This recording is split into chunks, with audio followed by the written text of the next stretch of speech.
When it came to those suicidal thoughts, yes, something needed to die, but it wasn't me physically. What was it? It was the thoughts around myself, how I felt about myself, that I had to rehabilitate. Wow. And I'm still rehabilitating. I just was in so much denial, and I felt like, get it together. You have everything. How dare you? And I was like just looking for cliffs. Wow. Looking for places that I could just drive my car off. And I was like, all right, it's got to be high enough that I don't survive.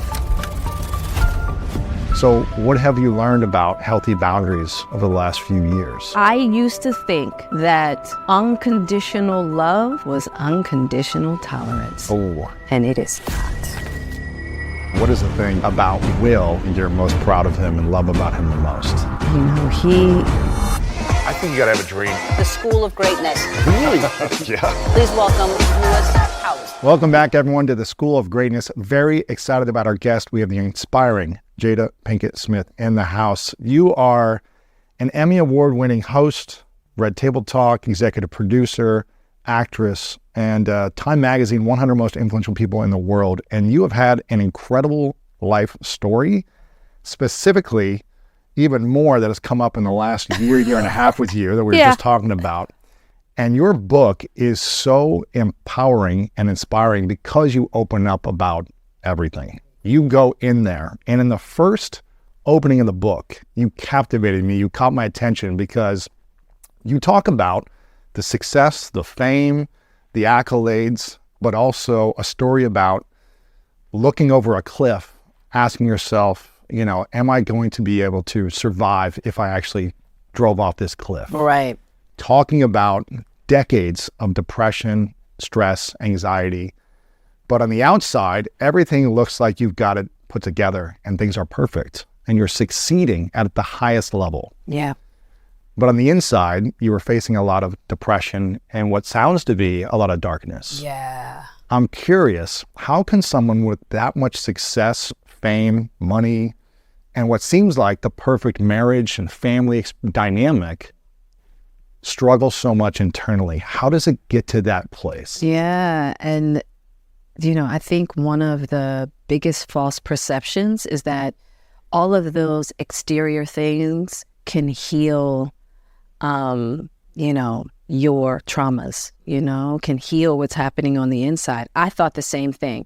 I asked myself the same question. How can you have all this going on for yourself and feel like this, right? And I felt so much shame about it, which compacted what was happening to me. And everybody else around me was asking the same question. What is wrong with you? You have everything, right? And so I tell a story when I'm 21 and how I basically have a nervous breakdown. That was the first time where I was so overwhelmed by these dark emotions that came over me that those suicidal thoughts just flooded in. And I thought that, I remember having to call my mother and said, Mommy, get out here now or I'm going to kill myself. Wow. And my mother at that time was fresh in her, recovery, right? And so she had to figure out a couple of things, as far as work, because she's just getting on her feet, she's nursing, what have you. So then I called my girlfriend, MC Light, and I said, Light, I need you right now. I don't feel safe with myself. You're 21 at this point. I'm 21 at this point, and Light came out immediately just to hold me down until my mother could get there. And I, from that point on, never really, during that time, no one was really talking about, first of all, suicide. Surely not in the Black community. That is like, what? It's like toughen up and get it together. And it just wasn't heard of. It's like, oh, you really belong in the cuckoo house. You know what I mean? Depression was not talked about. Depression was not talked about, And it's so funny how it shows up in our community. Like I always tell people, that angry Black woman syndrome that people talk about. I said, nah, that's a lot of despair. That's a lot of despair.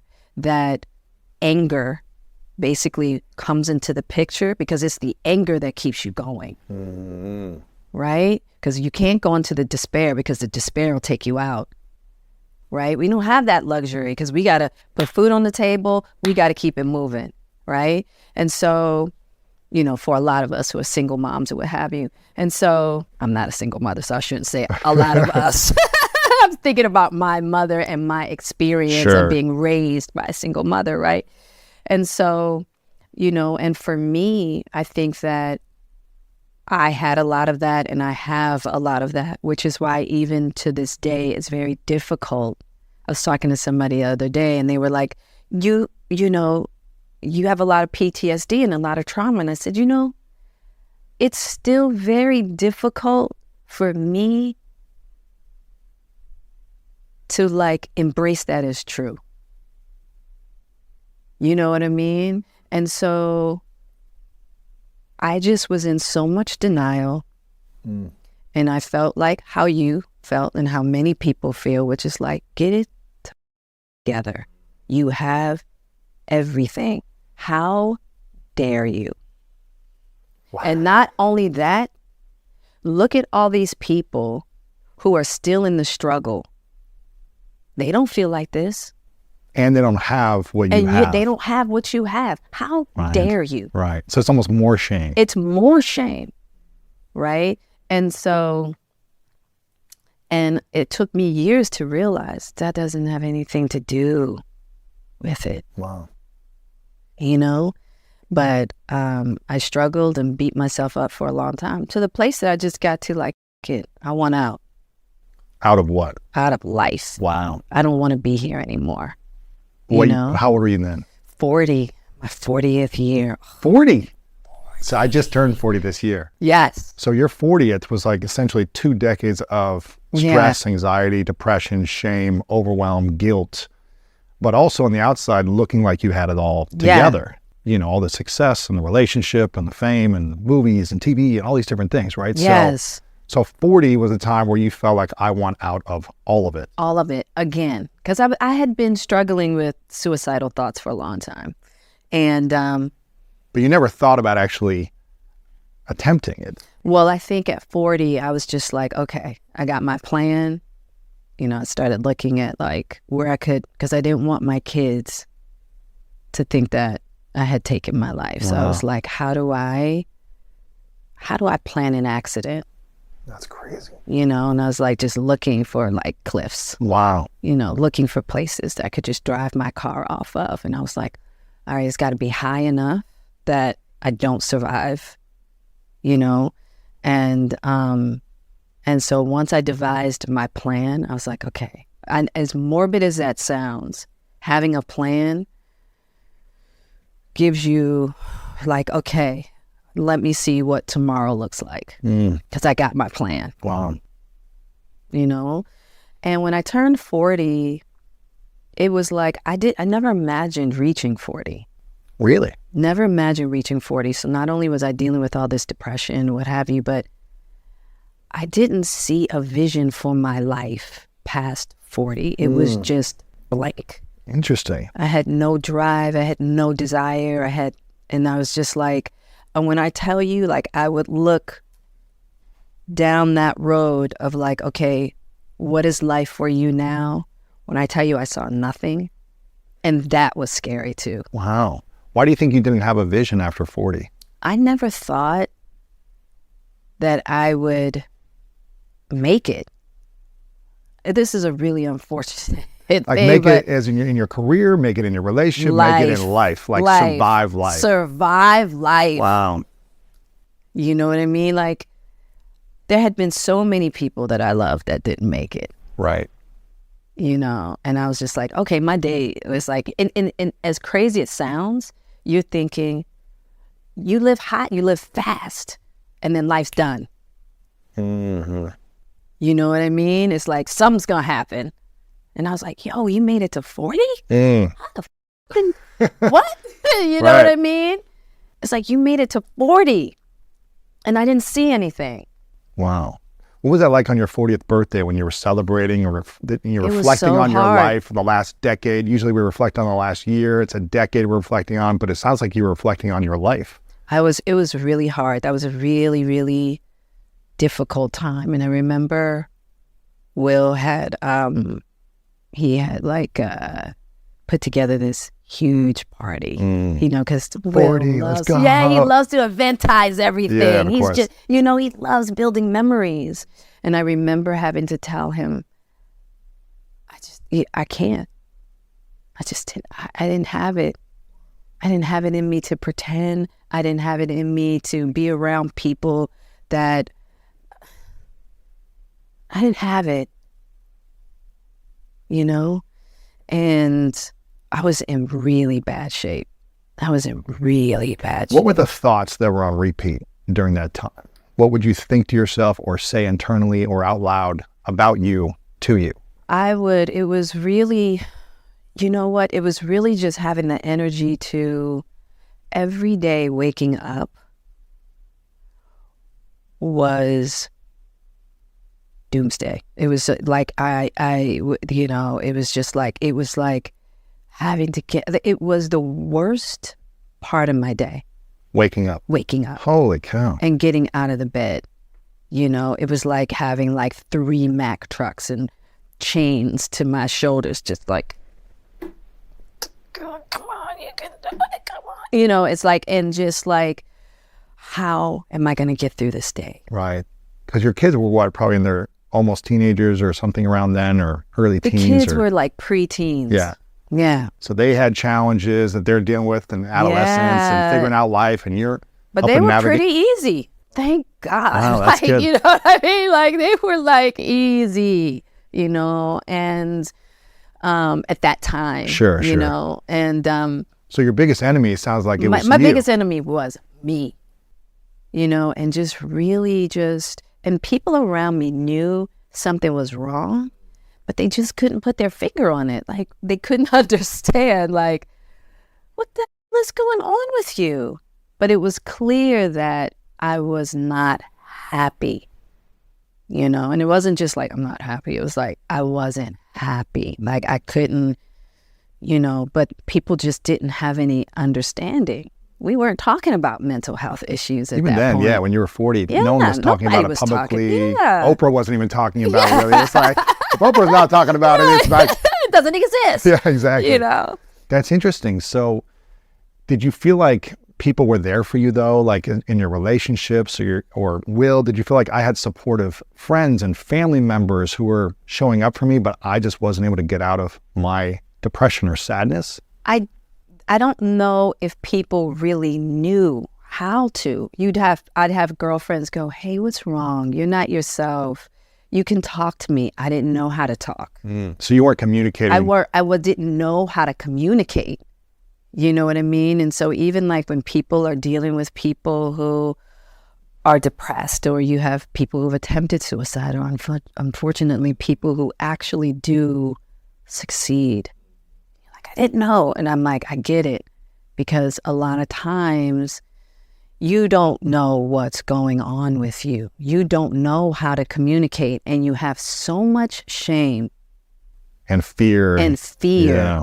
You know, and you just don't know how. And I was a high functioning, you know, person suffering from depression. Nobody was, and that was also confusing. Because I'm succeeding here. I'm crushing succeeding. it. Yeah. I'm getting up. I'm not in a corner balled up. Like, people think depression is just, you know, you're in a corner balled up. You can't get up. You don't want to get out of bed. Of course, I had those feelings, but I got out of bed.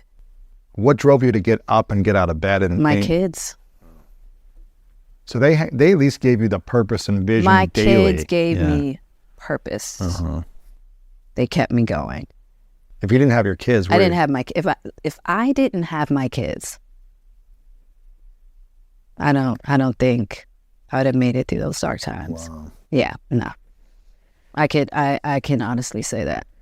Wow. Yeah. They kept me going. In your book, again, it's amazing how much you open up. The whole the whole thesis is about worthiness, worthy, becoming worthy, owning your worthiness. You talked about, I think it was like you met with all the shamans, all the nuns, all the priests. Like you went through any spiritual leader you could find, any practice, any philosophy, you tried it.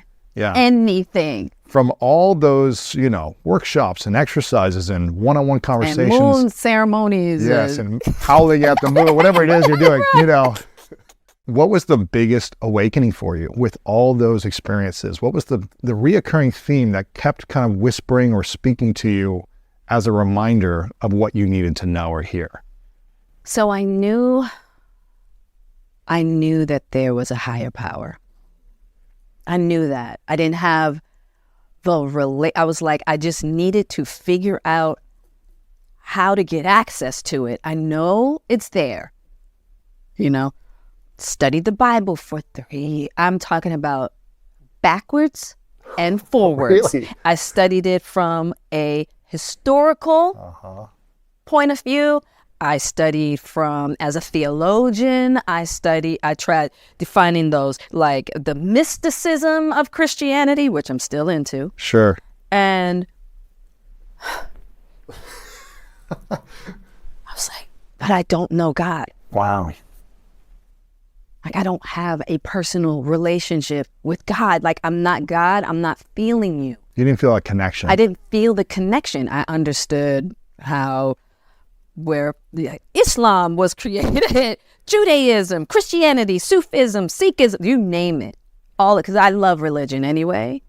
But I was like, that knowledge wasn't giving me the connection. There's a difference in the intellect, understanding the theories, understanding how things are developed versus being immersed and absorbed in that spiritual energy that you feel held and you feel that God is with you. Wow.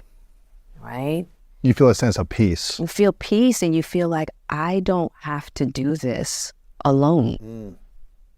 I don't have to do this alone. And on top of that, there's so much more going on here than I could even imagine. Right. You know what I mean? And okay, God, I'm going to put my trust and my faith in you, right?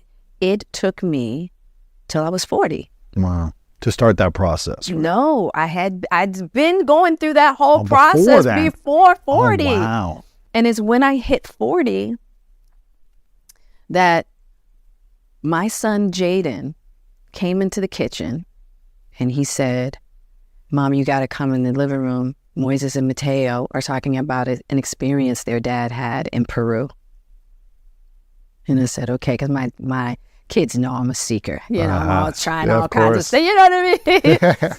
And so they tell me about this experience that their dad had with a medicinal plant called ayahuasca, right? And I'm like, whoa. I'm like, is your dad in town? They're like, yeah. I was like, call your dad, see when he can come over here and talk to me. Now, I'd known their father for a while. And when I saw Caesar. Oh, Caesar Milan. No. That's not Caesar Milan. Okay. I know 2 Caesars. Got you. Their dad, his name is Caesar as well. Got it. And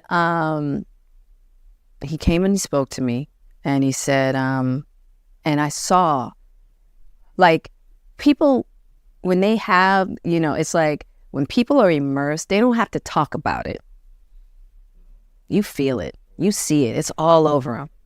And I was like, I'm looking in his eyes. I'm looking at him. I'm like, he's different. His energy. His way of being, his presence. way of being, his presence. I need that. I want that. Right? I need like that light. It was like it was clarity and it was light. Interesting. Right? And I was like, I want that. And I asked for the universe to give me that. And within a month, the universe opened a door for me to have my own ceremony. And that's where the book, at the beginning, when I'm like, okay, I'm going to go and do the ceremony. You know what I mean? What was your experience? What opened up for you during that ceremony? I got to see, first of all, and I'm not saying that this is a cure for anyone who's suffering what I was suffering, because I will say this. I don't believe that the plant ayahuasca is for everyone, right? That I just don't believe that, right? It has to be a real calling. And I went through a night of hell where I was confronted with the shadow of my own mind. I was confronted with those thoughts to the point that I thought I was possessed. Holy cow. Right? So the thoughts are like, kill yourself. Do it. Right Nobody now. needs you. You're not needed. You're not wanted. Kill yourself. Right? And I mean, this is like bombarding me. Like, and I can't escape these dark voices. Right? I will come to find out that I was confronting my internal voice of my lack of self-worth. Wow. Right? Deep, right? And yes, those voices can have energetic fields, right? But that it was me. And I had to surrender the next night, because that was supposed to be my last night. Right. I was supposed to do 3 nights. And that was my last night. And I remember looking at the medicine woman that I was working with. And I said, I can't go home like this to my children. Whatever's on me, whatever this, energy, this demon, right? You got to get off. It's got to get off. Yeah. Right? And not realizing, no, that's you, boo, right? Wow. But that next night when I went back in, I got to see that. That's when the light came in. I had to just sit in that stillness. I had to sit in that trust. And it was the first time that I got to feel God. Wow. Really? Yeah. That's amazing. Yeah. I mean, I will preface with this. I mean, I love that you said that, the plant medicine isn't for everyone, and it's not a healing solution for everyone. That's I think it's right. an opener Yeah. to see certain things. That's right. And I think it's really important to be You gotta be mindful of careful. who you're doing it with, and make sure you don't go home without clearing the energy and all those things. I've never done it personally, but I know a lot of people have, and some people have not recovered from it fully. Absolutely. So I just want to put that out there as a point to say. But it sounds like you had the wisdom and the clarity to say, I need to finish this Yeah. to make sure that there is light within me, and I'm not trying to have these thoughts of like, you need to kill yourself, you're not worthy, you don't belong here. Yeah. And I just knew I was in the middle of a passage. yes, of course, yeah, of course. And there's darkness in that And passage. I was in the valley of the shadow of death, right? Wow. Big time. What opened up for you when you started to see your own light within you? What was the focal point that stayed with you today? Because it sounds like you didn't have that light within you for decades. No, for Maybe since you were a decades. little girl. I got to see that we're all made of light, Mm-hmm. and that I got to see that the mind, you got to be careful with the mind, and that it's the spirit to cultivate, and the mind should follow the spirit. The mind is not the leader, and so it was readjusting, right? Making the spirit in you the leader. Make it like really learn, like I was like, oh, I've been depending on a level of intelligence. Like, oh, if I know about this, if I know about Christ, if I know about the, Muhammad, the prophet, blessings and peace upon his soul. It's like, if I know all of these things, then I'm going to be good because I'm smart. Knowing's not, but fully believing and owning. Right. Yeah. Right. And so it was like, cool. I know these things, but I'm still not right. feeling it. Yeah. I know these things. Great. Now you got to cultivate spirit and heart. You got to cultivate that. How did you learn to cultivate that? Oh, now that's a whole nother process. Right. I'm still learning. You never arrive, right? So throughout the book, I'm talking about the process. It's like more so in like the, I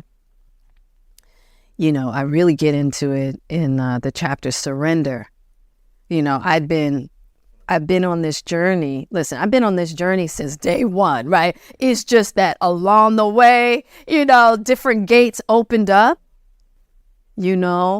and we learn along the way what to get out of the way in order to get closer to that which is more true. You know what I mean? And so that night of Aya was the beginning of the next gate of like, okay, great. You've got intelligence about all these religions. Bravo. Now you got to integrate. Now it you all. got to Yeah, integrate. Now you have to apply, and now you have to learn how to cultivate a relationship with the Great Supreme. Yeah, and it's almost unlearning the last Yes. 40 years of your life that has been so familiarized. In your book, where you talk about, this familiarity of trauma and chaos in life. You mentioned the word chaos and trauma in relationships, in life, and family dynamics. It's like this familiarity. Just because it's familiar doesn't mean it's healthy or the best thing for you. Right. And that's the thing. It's like people go, I hear it all the time. Didn't you see the signs? And it's like, pause. Let's talk about signs for a minute.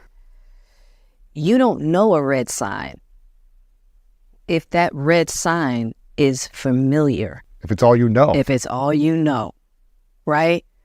So now you got to unlearn some things to go, oh, right, that is a red flag, right? It's like, okay, right? It's like, but so it's such a process of peeling back, peeling back, trusting, wanting to step out of that which you see as familiar. You know what I mean? So challenging. And challenging. Oh, it is like, it is excruciatingly challenging, like to have to leave all that you trust. Look, that's what you call your quintessential extreme midlife crisis. Wow. Yeah.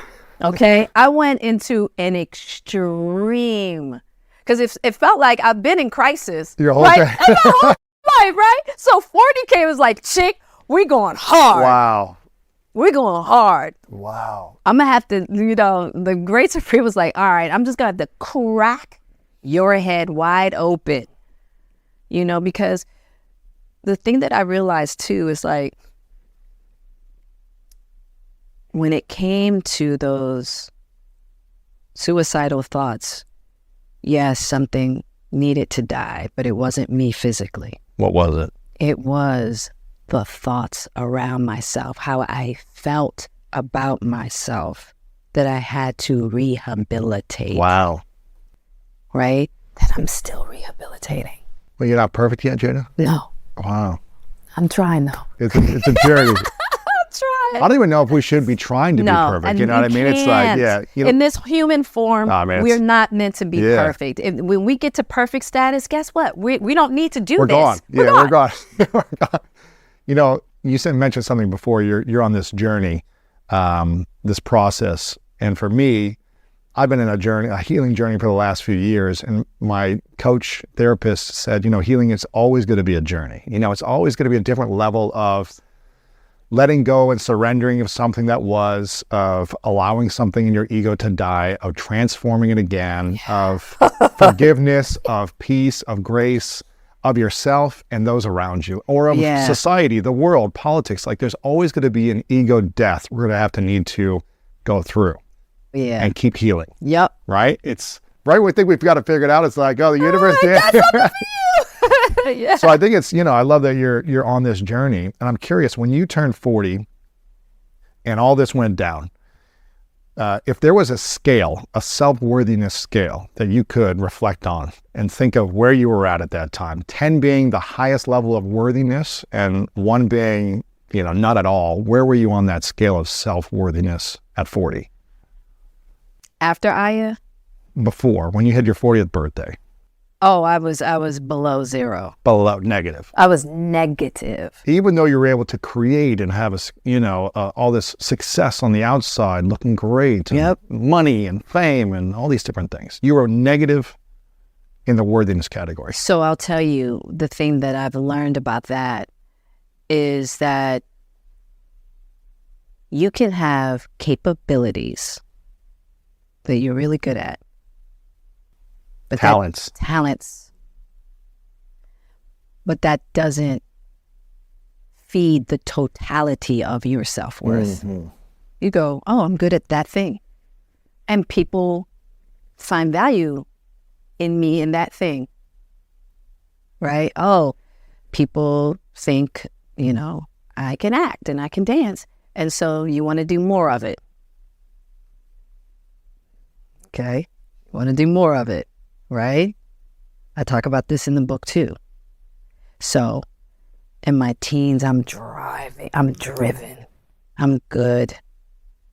I can hustle, I got talent, I got girth, I can go to LA, I can make something of myself.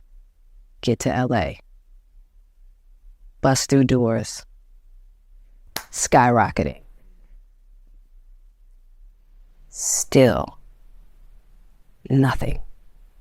Still feeling like I could tell. I'm like, so you mean to tell me I gotta sing and dance for people to love me? And that pissed me off. They love me for my talent. They love me for my talent. Even like a father who didn't want to raise me wanted to now be in my life. Yeah. And I got to see that's not true. It's not authentic. It's not authentic. So people finding value in you for your capabilities, we know within our soul, that's not us. It's not the thing we're asking to be loved for. We know it innately, right? And so it doesn't feed that authentic place of self-worth. Right. What do you feel like has been the thing over the last decade that has allowed you to build self-worth?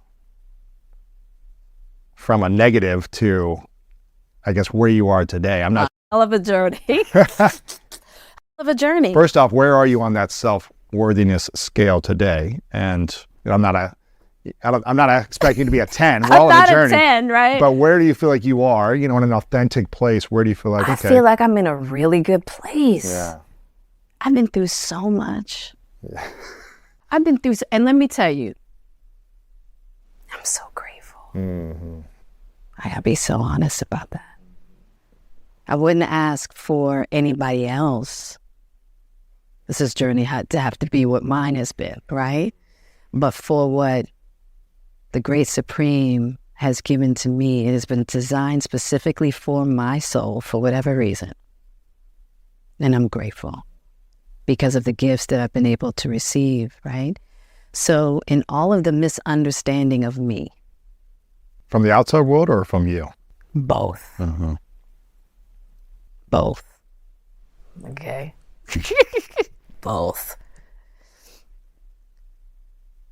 But the misunderstanding, from the outside world, and as far as all of the criticism and all of the judgment, the thing that I've been able to cure is self-judgment. Wow.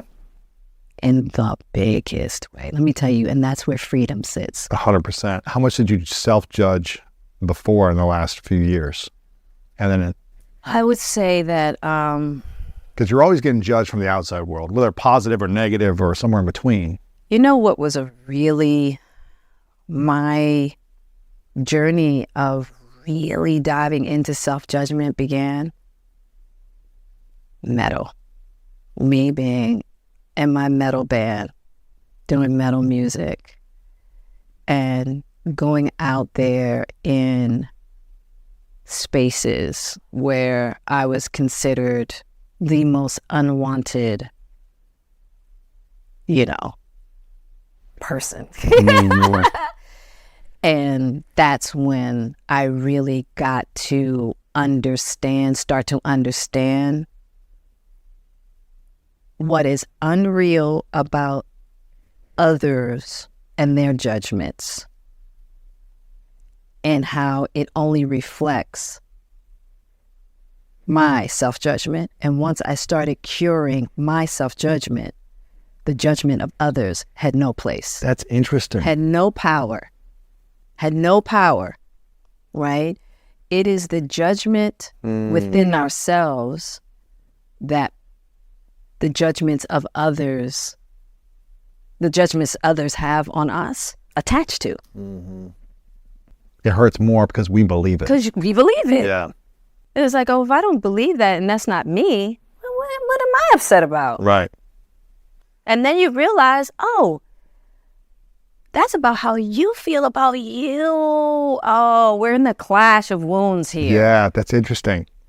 This is fascinating. I think I saw a video online of, gosh, who was it? I think it was Selma Hayek that was talking about this concept of if you don't speak Spanish and I'm speaking to you in Spanish and saying negative things about you, Right. you're not going to understand it and it's not going to affect you. Boom.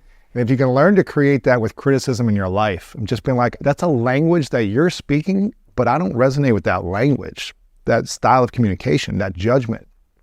So if you can learn to have a healthy language within yourself, Come on, Selma. what other people are saying is not going to impact you. That's my girl. Selma she's one of the dopest females I know. That's cool. That's Yeah. it. Yeah. She's on point right there. Yeah. When did you learn that though, this internal self-judgment? When was that? Was that recently? Was that years ago? I would say it was years ago. Okay. That relationship with self-judgment. Yeah, that relationship with self-judgment. It started with the metal music and then going into, when I went to the Red Table, for that entanglement episode. Yeah. And Because you got a lot of criticism. well, yeah, got a lot of criticism for that. It's almost like when you think you've got it figured out, the universe is going to test you. Oh, yeah. Do you really have this figured out? Exactly, right? And so, and how the decision that I made with that false narrative for many different reasons, of, the adulterous wife, which wasn't true, right? But I was willing to take that on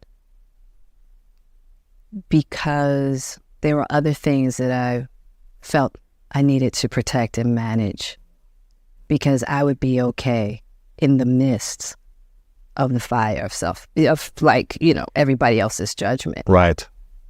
And then even within that, being able to cure any more remnants of that self-judgment within that fire. So then by the time the Oscars came, I was laughing. Really? Yeah, I was just like, I get it. I get it. Right. I get it. You know what I mean? And then also it was beautiful too, because me having to also have a lot of self-responsibility of how I had,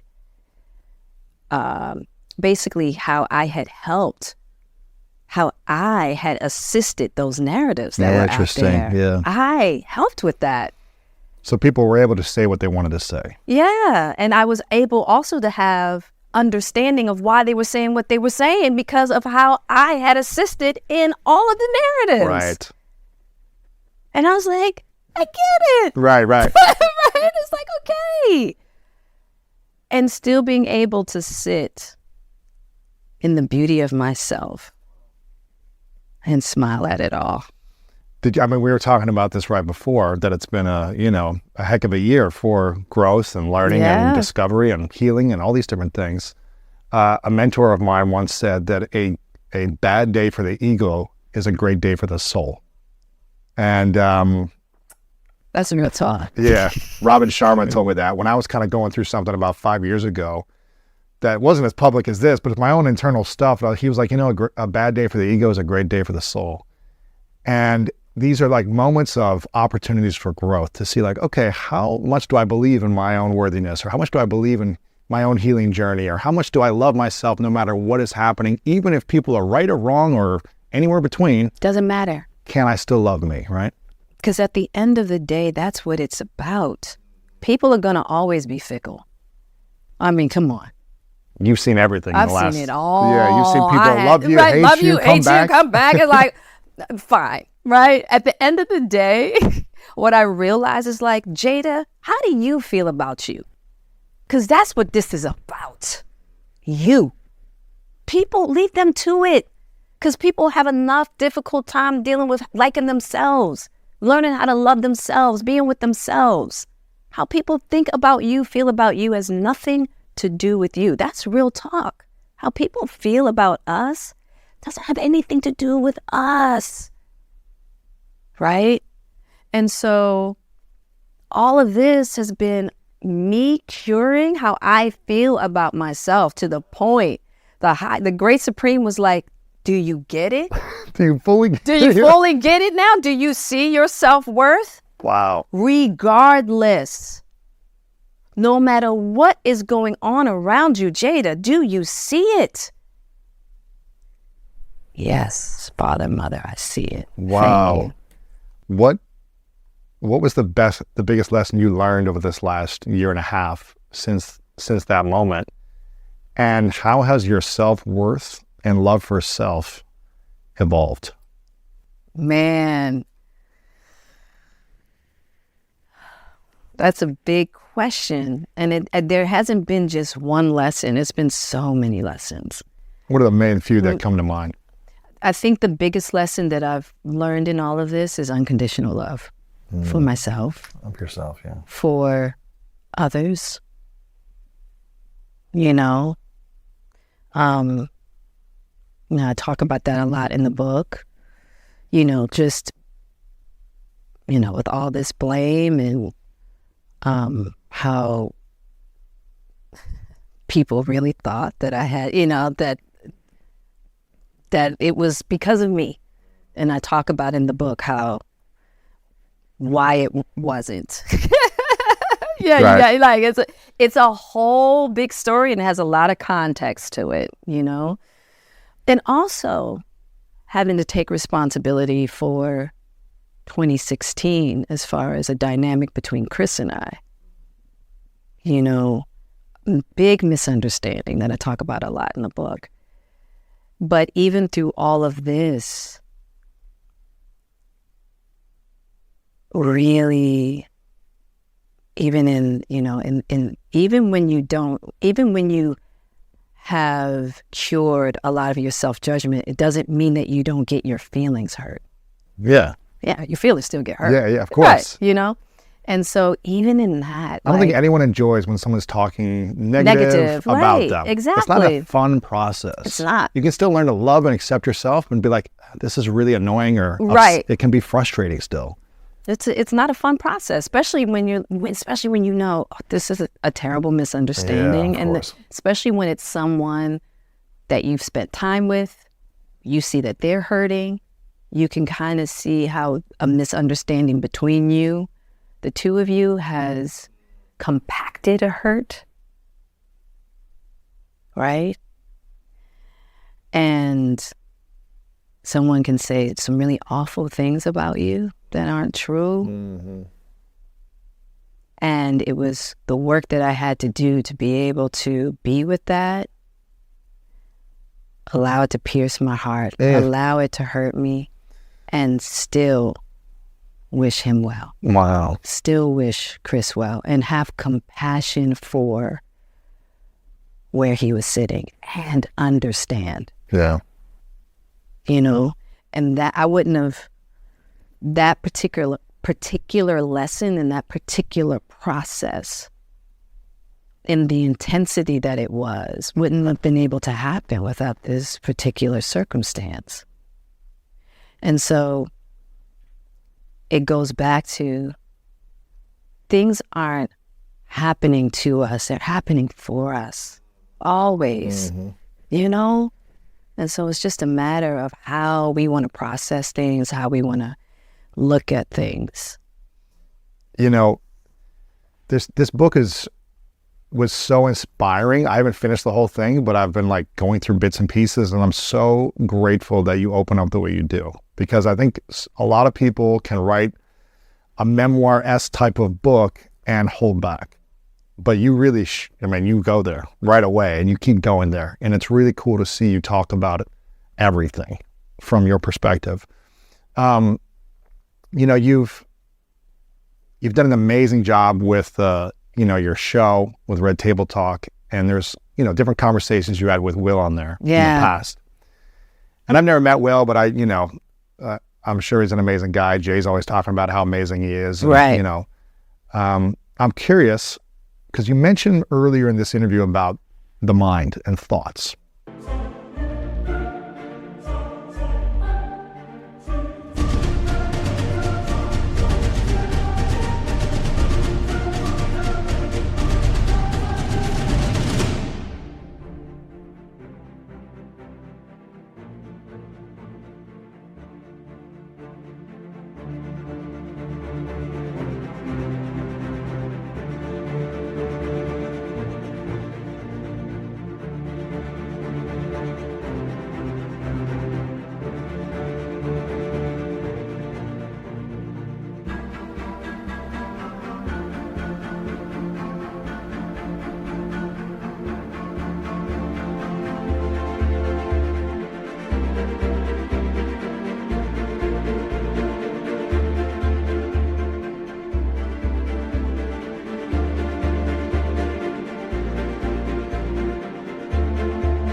You spoke about the mind and thoughts. And a lot of video clips that I see of Will, and I saw him in the conversation you had as well, he has this like unshakable mind, right? It's like, and he talked about, his dad and all these things, like the military aspect, the training, the mindset of just like nothing is impossible. And you guys speaking about this nothing is impossible mindset. I'm curious, what is the thing you've learned the most about Will and the mindset that you have applied that has really supported you in your life? Because there's some things about mindset that might be harmful to you. Yeah. But what's the thing over, your guys' relationship together that he's really taught you about mindset that has supported you in your life in a big way? He's not a quitter, no matter how hard it gets. It's like iron sharpens iron, and he's always willing to do the hard stuff. Willing to suffer. He's willing to suffer. Yeah. Right? And now in this new passage of our relationship, he's learning how to suffer differently. Interesting. Yeah. How does that look? It's like, about this. It's like when you're going into the internal world. Okay? Yeah. There you go. That right messy, there. Scary. Right. When you've kind of had all of this, like, we've learned how to maneuver the physical world. 3D world. The 3D world, right? And those rules of the 3D world don't apply to the inner world. They don't. Right? So now it's like having to readjust this concrete mindset, right? And having to learn to trust a different instinct. Wow. And sit in a different place. And it's been an absolutely fascinating process. Really? I hope one day, he's still in it. I hope one day we can write a book together. That would be incredible. Right? And just how we've been through so much. Mm-hmm. And all the gates of relating that we've been through. And there's been many and many to come. Right? But the process that he's going through right now, I think would be so helpful to so many men. Oh, gosh. You know, Can of imagine. going into that, you know, that different world where you're like a novice. Yeah. Yeah. You're a you know, beginner again. You're a beginner again, which is hard for, you know. Someone who's mastered the physical world, right? With success and fame and money and career. He's mastered it. He's right. But that's what I love about him. He's not a quitter. Yeah. That's So beautiful. he's like, okay, I'm going to do the work. He kicks and he screams, you know, but he does the work. Besides that mindset of not being a quitter, what is the thing you're most proud of him and love about him the most? You know, he has such, what I love about him the most is that he really has the ability to see the good in everything. You know, I'm the one, I don't mind going in caves. Yeah, I'm ready to go into the Shadowlands. Let's go, you know? But he, just that light, you know, he is just like the laughter, the humor, the childlike essence, the fun, the dance of life, you know, to be able to like dance through it all without like the attachment of all the like stuff. You know what I mean? Yeah. I'll dance with you, but I'm bringing the stuff. You know what I mean? I want all this to come with me. Right. He's like, no, leave just for like 2 hours. Let's just leave that somewhere. Yeah. You know, and I think that's cool. Beautiful. Yeah. Yeah. He's Sky. That's beautiful. Before I ask the three final questions, I want people to pre-order this book or get this book right now, Worthy. You can get it everywhere. We'll have it all linked up, but make sure you get this book. We'll have an image on the screen right here so you can see what it looks like as well. But this is a painfully honest, inspirational memoir that you have shared with all of us. And I'm so excited for people to read it, to consume it, to share with their friends, to have conversations about it. So make sure you get a couple copies for you and a friend, because you're probably going to need to talk to someone about it. You're probably going to need to decompress, like, okay, what's going on in my life that I can relate to? And here's the things that I can apply. And don't do it alone. Do it with a friend. Yeah. Do another girlfriend. Get someone to read this book with you and talk about it. So I want to link that up for everyone. Make sure they get that book. Follow you all over social media because you've got so much great content as well. And you're sharing more on your Instagram, which I love seeing. So we'll make sure to have that all linked up. But I want people to get a couple copies of the book.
These are the three final questions. This is a question I ask everyone towards the end of our conversations. Okay. I'm going to adjust it a little bit for you. It's called the three truths. It's a hypothetical question. Okay. But I usually ask people in a certain way, and this is the way I ask it. You get to live as long as you want in this three-dimensional world, but eventually it's your last day, right? You can live as long as you want, but it's your last day, and you accomplish and create everything you want to create. But you don't get to leave anything behind on your last day. So no one has access to your book, to this conversation, or to anything you've ever put out. Hypothetical world. And the question goes like this. What are the three things that you would leave behind for the world if this is all we have to be reminded of you? The three lessons you would leave behind. Well, But I'm gonna adjust this question a little bit because I've never done this, but I feel like this would be powerful. I want you to leave those 3 things behind to the 5-year-old you. I used to have a photo of myself as a 5-year-old. I think I showed on your show, Right. Red Table Talk, Yeah. about the healing journey of the inner child. Oof. Yeah. And what I needed to hear, see, experience, and feel as a 5-year-old that I never got. Mm-hmm. And having to recreate that healing journey with younger self to current self. Right. So I'm curious, what would those 3 lessons or truths be to 5-year-old Jada?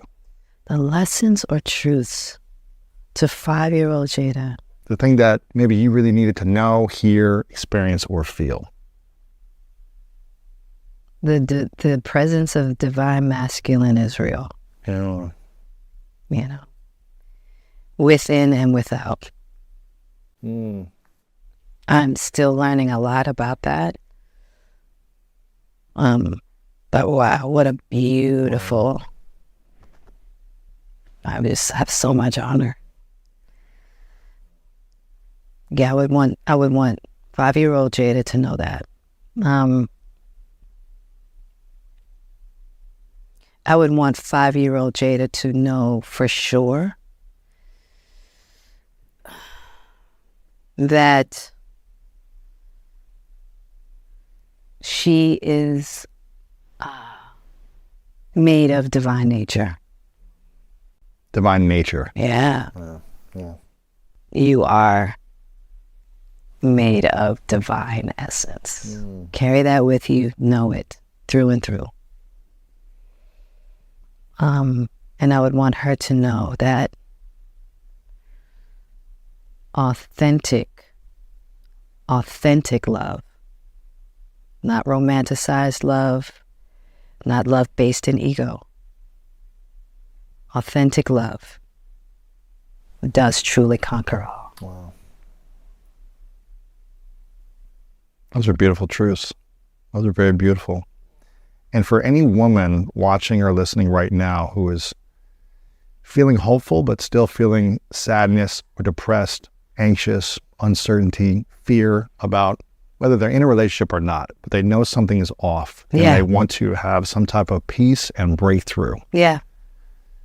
If you could share one thing with them right now, what would that be? I would say, and this is a hard one. This is really, really, really, really hard. Okay?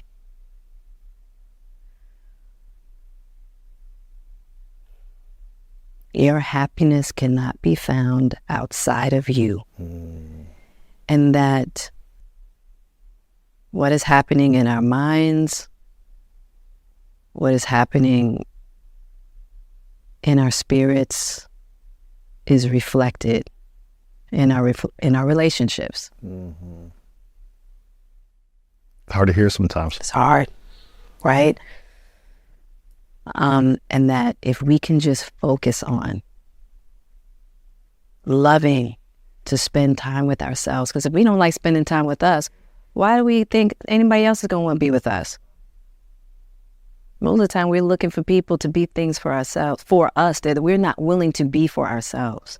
We have to learn how to be those things for ourselves. We have to be the things we're asking for. So no one can fix us or make us happier or... No. People can assist. They can add to They our can happiness. add Yeah. to. They can't fix it. You're not going to find the guy in the on the white horse, and you're not going to find the woman or whoever you want to love, right? You have to be your own savior. And that's what this book is about. And that's what I say a queen is. Queen is her own savior. Right? And once we learn how to love ourselves, we can have it all. Wow, that is beautiful. And it's hard work. Not easy. It's not easy. We're always looking for the easy way Oh, out. man. We're looking for the great orgasm. We're looking for the handsome guy. We're looking for the rich guy. Like, you name it. Had all that. Don't fix nothing. Right. Still messed up until we fix ourselves. If I had to get me together, I.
To learn how to love me.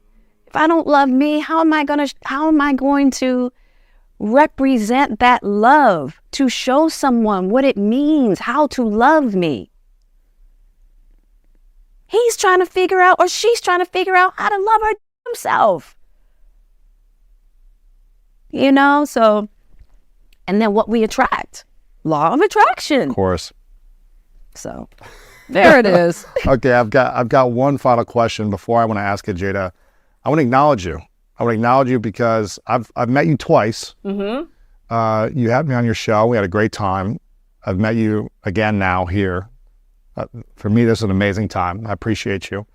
But I want to acknowledge you because I can't imagine the challenge mentally, physically, emotionally, of how to just navigate all this under the public eye in the way that you've had to, right? Over the last 2+ decades in Hollywood and media and, celebrity world, and learning how to love self with all the criticism. I just don't know how I would do that as much, right? Right. So I really acknowledge you for being on this journey. And what I'm experiencing from you is you have a service-based heart. Yeah. You want to serve. Mm-hmm. You want to teach. You want to share. You want to be of service through the show, through the book, through what you're going to do in the future. So I really acknowledge you for being open, constantly doing the work, and allowing light to encompass you as opposed to the old darkness. So I really acknowledge you for this, and hopefully we have many more conversations in the future. When you guys do the book together in the future, I'm pre-ordering that. We'll get you back on for it. And hopefully we can do many more of these things. But I appreciate it and acknowledge you for your journey. Thank you. Of course, of course. My final question, what is your definition of greatness? My definition of greatness. I think my definition of greatness is always having the willingness to grow. Just being willing. That's great. You know what I mean? That's what gets us to those next plateaus of ourselves, those next rungs. Having the willingness, that to me is what, makes us great. That is such a powerful thing to be able to admit to someone else that my health and who I am is a priority. And I think it's beautiful because it just sets the tone. And you and I now are in a healthy relationship. We're both praying that we continue to grow with this person, the people that we're with, but at least it's healthy where we're